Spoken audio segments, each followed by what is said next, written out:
All right, let's get started. So I'm Chris Bridges, and I'm going to be talking about autoimmunity and rheumatoid arthritis specifically. So we don't really talk about the immune system in this class, so we're going to talk about that first as a brief overview. There are two divisions of the immune system. There's the innate immune system, which is a fast, short-lived response that is directed by mostly macrophages, which do phagocytosis and are responsible. And you can see right here, there's bacteria that are being phagocytosed by some macrophages in a very nice GIF.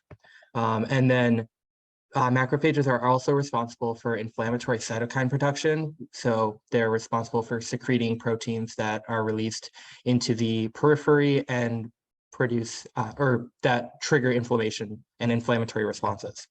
Then the other division of the immune system is the adaptive immune system, which is a slow, longer-lived protection because of the capability of memory. So we have memory B and T cells that are able to remember that we've been infected with a certain pathogen or antigen specifically in prior times.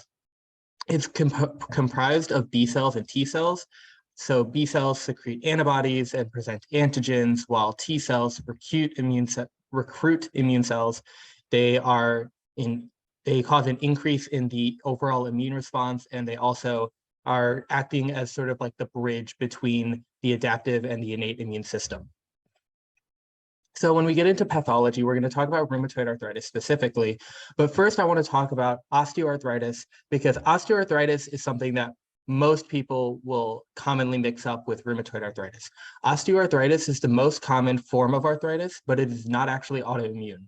It is basically due to age and wear and tear on the bones that cause degradation, and it's common in people that are greater than the age of 50. Rheumatoid arthritis is specifically an autoimmune disorder where the body is attacking itself. How does it present itself in the clinic? Chronic inflammation of the joints, warm, tender, swollen joints, weight loss, morning stiffness greater than an hour, and rheumatoid nodules. So rheumatoid nodules, what they are is they're firm tissue nodules that can occur in like the elbows and like the fingers in those joints. And so you can actually end up getting really bad pain from these rheumatoid nodules, and it's pretty deforming in terms of the physical presentation of your joints. So some diagnostic criteria for rheumatoid arthritis: synoviitis for greater than 6 weeks, inflammation of the synovial tissue in your joints, the size and number of affected joints. So rheumatoid arthritis typically is symmetrical, and it first attacks smaller joints and then usually ends up getting to larger joints later on. But so that goes into diagnostic criteria. C-reactive protein. So this is an opsonin, which is a protein that enhances phagocytosis. And this is basically helping increase that immune response and increase inflammation. So this is typical serological test that you can test for in the plasma for whether or not there's a lot of inflammation going on in the body. Anti-citrullonated protein or peptide antibodies.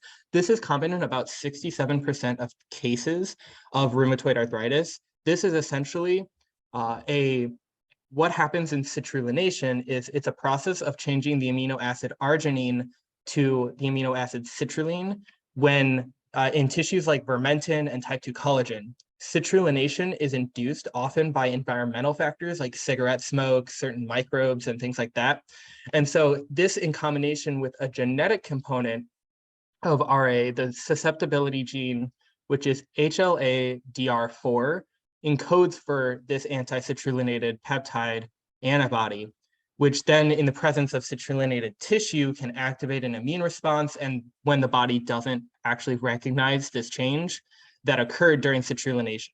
So then we end up getting that, here's that process of citrullination where you can see PAD, peptidyl arginine deaminase, is the actual enzyme that does citrullination. And when the body doesn't recognize this, it can cause autoimmunity. Rheumatoid factor targets altered IgG antibodies that are the result of those environmental interactions that I mentioned earlier. Juvenile idiopathic arthritis, how this works is it's actually a set of multiple different genes, or a set of multiple conditions that are in younger children, so anyone that is a pediatric patient. And it is actually, rheumatoid factor is not found often in juvenile idiopathic arthritis. It's only found in about 2% of cases, and it's largely due to a genetic component. So the sequelae of, or secondary diseases of rheumatoid arthritis are increased cardiovascular disease risk, lung disease, lymphoma, carpal tunnel syndrome. That's because swelling in the wrist could cause compression on the nerves, etc. And then also, just because rheumatoid arthritis is an autoimmune disease, it's likely increased likelihood of a second autoimmune disease. So let's get into the pathway a little bit. So we have a T helper cell that secretes cytokines like interleukin-4 that activates other T helper 2 cells to secrete more cytokines. And then that original T helper cell also secretes cytokines that activate CD4 T helper cells to release interferon gamma, which interferon gamma specifically allows for a activation of macrophages, and macrophages secrete TNF alpha, or tumor necrosis factor alpha, IL-1, and IL-6, activated by that CD4 T cell. We then have, from that T helper 2 cell that we can see right here, that then goes and activates B cells to then differentiate into plasma cells, and then plasma cells can increase the rheumatoid factor secretion and also increase secretion of autoreactive antibodies, specifically those anti-citrullonated protein or peptide antibodies that I discussed earlier. And then that CD4 T helper cell also increases activation of osteoclasts, fibroblasts, and chondrocytes. Now, we've already talked about osteoclasts. They increase bone degradation. Fibroblasts, they release, they actually increase, they cause to increase connective tissue. And so you get a swollen, thick layer of synovial membrane which is why we see synoviitis in rheumatoid arthritis. And then chondrocytes release like proteases and things like that chew up hydroxyapatite and things like that. So what are the treatments? So first line treatments are NSAIDs and corticosteroids, trying to treat the inflammation in the body. So aspirin, naproxen, ibuprofen, cortisone.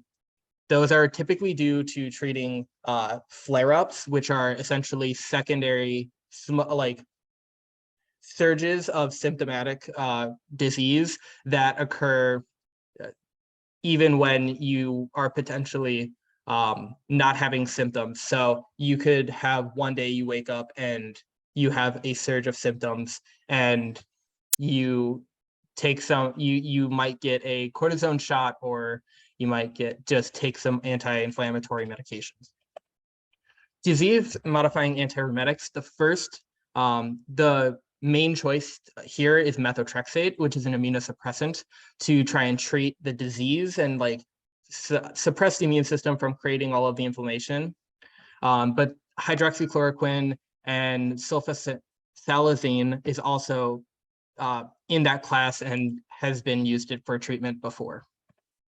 So now currently, most of the time, biologics are what people are on, and I actually take Humira, which is adalimumab, and there's also etanercept, infliximab, golimumab, and Cimzia, which are all tumor necrosis factor alpha down regulators, and so those target that macrophage activated cytokine that increases and activates those chondrocytes and fibroblasts. And just cause inflammation in the body. And so decreasing that will decrease inflammation in the body. Then there's anakinra, which decreases IL-1, and tocilizumab, which decreases IL-6, again, decreasing inflammation.